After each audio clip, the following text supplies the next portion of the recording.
qurbaha haddaan dhibaatooyinka ardada ku haysa aan toos u galo kan ugu horeeya waa wax ingiriiska lagu yiraahdo home sickness ama hilow ay u qaadaan ardada wadankii iyo ehelkii iyo familkii ay ka soo tageen oo maalan qofku markuu yimaado wadanku ku cusub yahay xitaa waxa dib ku noqonaysa inuu la qabsado cimiladii waxa dib ku noqonaysa inuu la qabsado cuntadii waxa dib ku noqonaysa inuu la qabsado environmentigii cusbaa marka qaar ku jirada oo xitaa inta ku niyay jaba wadanka dib qurbaha dib uga noqday wadankii ku noqday wax la mida dhibaatooyinka marka soo gaara ardada waxyaalaha kuwada ugu horeeya waxa kamida hilowga ay u hiloobayaan wadankii iyo dadkii familkii iyo aqrabada intaba maxaa yeelay marka waalidka la joogto taladooda talaysa naxariistooda helaysa waxyaalo fara badan oo adiga aadan xitaa qaban jirin ayay kula qabanayaan marka faa'iido fara badan qofka ku haysta dhibaatada haddaan taa uga gudbo waxaa jirta dhibaato kale oo ayadana ah dhinaca cilada ardaygii oo imaanaya waxbarasho qurba oo imaanaya isagoon diyaarsanayn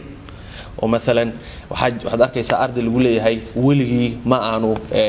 isheeg soo marinba tacliin formal formal education ma uusan soo helin dugsi hoose iyo dugsi dhexe ma uusan soo gelin sida burburkii ka bacda Cabdul Shideey waxba iska jira ardayga maaragtay waxa laga yaabaa inuu waxyaalo iska soo samaysto hadhowna uu yimaado dad dhisnaa oo soo maray dugsi hoose iyo dugsi dhexe dugsi sare xitaa wadamada qaarkood waxaa jira wax la yiraahdo bir engineering iyo ayaa jira oo qofkii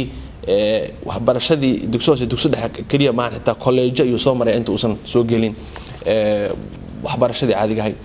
marka ardaygan wuxuu imaanayaa asigoo hadee wixiisa iska wata just laakiin rabila inuu wax barto oo waqti ka faa'iideysto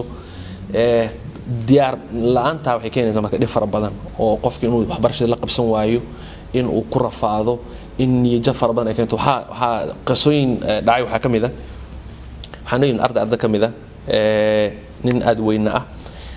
waxa laga qaaday marka imtixaan waxa la bal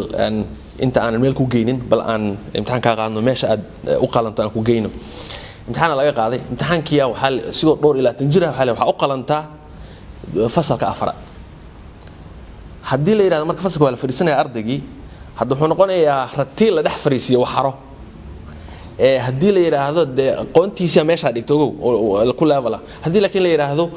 taa macquul ma ahna dadka uu niyajabaya ilmaha yariiska ninka weyn lama dhex fariisi kara la yiraahdana ila yiraahdaadiisa la qiimeeyo waxa la geenayaa loo geenayaa dad ku ahaan ah mesela ama ku muuqaala laakiin tacliin ahaan dad dhisana oo tacliintii haday isu soo tixaysay oo markii fasal walbaba wax la kordhinayay shal hadii uu ku bilaabay maxaa yiraahdaa maado